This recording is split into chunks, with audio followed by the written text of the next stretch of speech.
I want to recognize the Permanent Secretary in the Ministry of National Security, Mr. Osman Petty, all the distinguished representatives at the head table and the High Command of our police and defense forces. I am especially delighted to be here and to share in the joy of completion which all of you must experience now that the training, vigorous as it may have been and intensive as it would have been over the last 6 weeks, you are better for having participated. And I invite you to give yourselves a round of applause for advancing your career goals. Could you commend your efforts? I would want to say thank you to the RSS for bringing this particular training to St. Kitts and Nevis and to give us the opportunity to showcase not only the beauty but our way of life here in St. Kitts and Nevis to you, members of the security forces. This is a beautiful country with wonderful people, and I hope over the last 6 weeks you would have experienced our warmth, our hospitality, our easy friendships which we develop here, and that you are committed to come back, perhaps on a more leisurely occasion, to be part of St. Kitts and Nevis. The RSS is an important regional body, and in the context of what is happening regionally, Caribbean-wise, and even globally with respect to crime, we have come to appreciate the importance of such a body. And indeed, if it never did exist, we would be forced to invent it. It is important that we have this regional mechanism to provide training and support in a standard way across our security forces. And this is one of the very good job that the RSS has been doing. The RSS had been conceived with security in mind.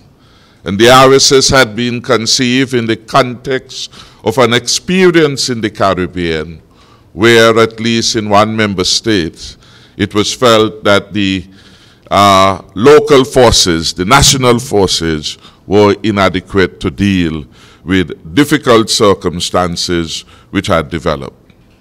And as a result, it was recognized that we have to share in the security arrangements, that we have to be prepared to develop and harness the best security responses to any eventuality that would emerge in the region. And so we are here several years after that, those developments, to celebrate the RSS, to celebrate the training support, to celebrate the support that he has provided over time in a number of very specific circumstances in our region. Circumstances which have overwhelmed our own national security forces' ability to deliver. The ability to deliver in the context of disaster.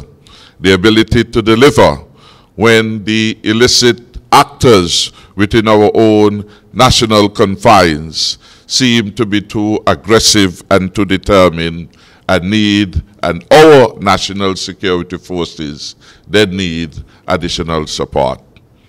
And so over the last several months in the context of St. Kitts and Nevis, where security has been a challenge, we have come to rely on the support of the RSS and to appreciate more the instrumentality of its service, the necessity of its existence, and to work it to good measure. In that regard, I want to join our Commissioner of Police, Ian Quealy, in saying a heartfelt thank you to those of you who were part of this training exercise and who have agreed to stay on during our most hectic and busy season, our Christmas and Carnival season. You are going to be here doing work, but even while you will be doing serious work, within the context of our own constitutional arrangements and our arrangements with the RSS, we hope that you will find time to have fun and to enjoy St. Kitts and Nevis even more. We are of the view that those who are security officers committed to serve and to protect, both within and outside the region, must be on the alert 24 hours a day.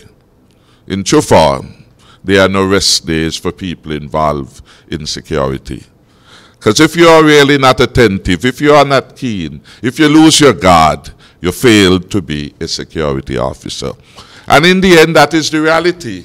Because what then distinguishes you from the civilian? As a security officer, you must be more alert. You must have a keener sense of security threats. And you have to be ready at all hours and all times to respond to the public expectation. And yesterday, at the passing out of the recruits who would have successfully completed, I think it was 4 months, Colonel Wallace, of training, the Colonel, in his wrap-up remarks to those who had successfully passed, pointed to a number of elements of what distinguish professions and professionals from the rest within our society. And one of the important elements to which he make reference, and for which you must always bear constantly in mind, was the reference to the societal expectation. What does the society really want from us? And are we committed to give the society what the society wants? What does the society of Antigua and Barbuda requires of its security forces, in my view, is no different than what the society of St. Kitts and Nevis requires of the security officers. You make the commitment that you are willing, and you make the commitment that you are able to serve and to protect us. Not just when you are in uniform. It is a commitment that you have made to do and to fulfill every waking moment. And part of the challenge we have had within our security forces is this notion, a mental detachment from that expectation. And that mental detachment reflects itself when security officers, trained first as police officers, for example, say, well, I am in traffic, so this matter is not my matter. I, as a Minister of National Security, but most importantly, as a citizen, have a strong objection to that. Because in my view, that is not in keeping with the public expectation. A police is a police. And we are in departments by reason of convenience and for administrative management and to secure certain goals. But let us never lose sight that when the elderly lady comes seeking for support, we must be willing and able to provide that support. When the neighbor in the community in which you live asks for support, you must be willing and able to provide that support. And so it is a demanding job, it is an exacting job, and yet it is so critically important that those who offer themselves to serve in our security forces are really committed, fully committed to serve their society, their country, and in the context of our RSS membership, to serve the region at their very best, and to be the very best example of security officers at work. And you may say, well, this is a demanding job. A lot of jobs are demanding. The surgeon's job is a demanding one too. For when we have violent crimes being inflicted, the surgeon can't stay home when he's called to come and to save a life. He doesn't say that I am with my wife and with my children. He has to come because he, like you, has taken an oath. In his particular realm, it is the oath to save life. And even many times, and I marvel too at that too, he has to put aside his own personal prejudices in search of the broader commitment. Imagine you know that this man is a man who have committed a series of crimes. And yet, in one hand, you have a certain view. And yet, your professional calling, which is what the Colonel, Lieutenant Commander was appealing to, is saying to him, your job is not to engage in whether he's a bad person or a good person. Your calling is to save lives. And I draw that analogy to help you to anchor what it is, the expectation is, and whether you are fit for purpose. Because ultimately, that is what will determine whether we are going to get the results that we want. That is what is going to determine whether we will be able to count on you. And we want to count on you. And we appreciate in our own circumstances that we have to give you support. We have to give you resources. I can speak as a Minister of National Security to say since our administration took office, we have pumped a lot of resources into all of our security agencies. We last year introduced increase it 20%. For about 20 years, nothing was done with that. And we intend to move that up over time in keeping with the resources that are available to the country. Last year's budget was the largest budgetary allocation to security in St. Kitts and Nevis. This year, we beat last year. So this year's allocation for 2017 will be the largest in the history of St. Kitts and Nevis. And while we did show commitment, we expect results. Because ultimately, the country has choices. And the country has competing demands for the limited resources of the state. Should we spend more on education or health care? Should we spend it on the elderly and the indigent? Should we buy more ambulances or should we buy more trucks for the defense forces? These are the competing claims which those in positions of decision-making have to make from time to time. And yet every time a demand has been made on the state that is reasonable, we have responded, and we have responded fully and gave priority to the security forces. Therefore, the issue of accountability, which I think was one of the elements too, if I'm recalling well, which the commander made reference to. How do we hold our security forces accountable? Accountable for their actions. Accountable for working within the context of the law. Accountable for performing and performing well. And this is critical for people. You must always want to be at the top of your game. You must always want to take advantage of opportunity for professional development and professional growth. And your participation in a course like this should in fact help in honing your skills. And I take as an indication that you are concerned that you would not be left behind in terms of the essentials for working excellently in your chosen career. So I want to commend you. I want to commend that you get again a new reflection on the evolution of policing as a profession.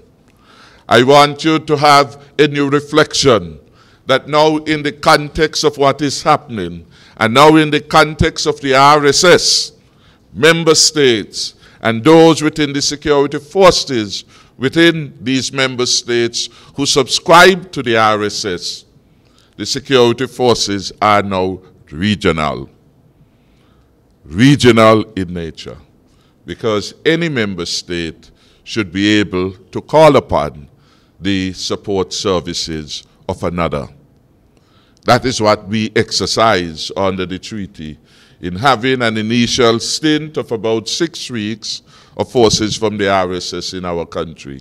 And I want to ask that we give them a round of applause. They did make a difference in our ability to keep our country safe and secure. Could we give those who came before you a round of applause? And I am certain that your presence here would be an important learning lesson for you, as it contributes also positively to the public safety and security in the context of the Federation of St. Kitts and Nevis. I use today to reconfirm the commitment of St. Kitts and Nevis to the RSS and all the security agencies operating within CARICOM, that we understand, as the training officer pointed out before me, that we have to be in this matter of public safety together. Many of the countries have porous borders, and alone we can't patrol them. We can't provide the necessary intelligence through surveillance, etc., etc. And therefore, we need each other, and we need cooperation, and we need assets within the region to put where they are needed most in the context of the evolving security circumstance. We heard in the presentation before me the talk about the transnational nature of crimes. Transnational nature reflects basically that it has impacted more than one country. And so if it has impacted more than one country, it seems that there is a common sense response in countries coming together to jointly fight all threats to public safety and security within the region. I want to end on that note of acceptance that we are in this together. We are in the fight to ensure not just regional peace and safety, but global peace, safety, and security. And that is why we sign up on a number of treaties internationally to show our commitment to a peaceful and prosperous world. Without peace, there can be no prosperity. Prosperity then is a dividend which we get from ensuring the peace and safety and security of our environment. So I say thanks to all of you. I congratulate all of you for participating in the course. I thank you for loving St. Kitts and Nevis enough for wanting to extend your stay. And if you choose to live here, we also offer you welcome. So thanks again. May God bless you, and may your stint with us be a very successful and memorable one. Thank you.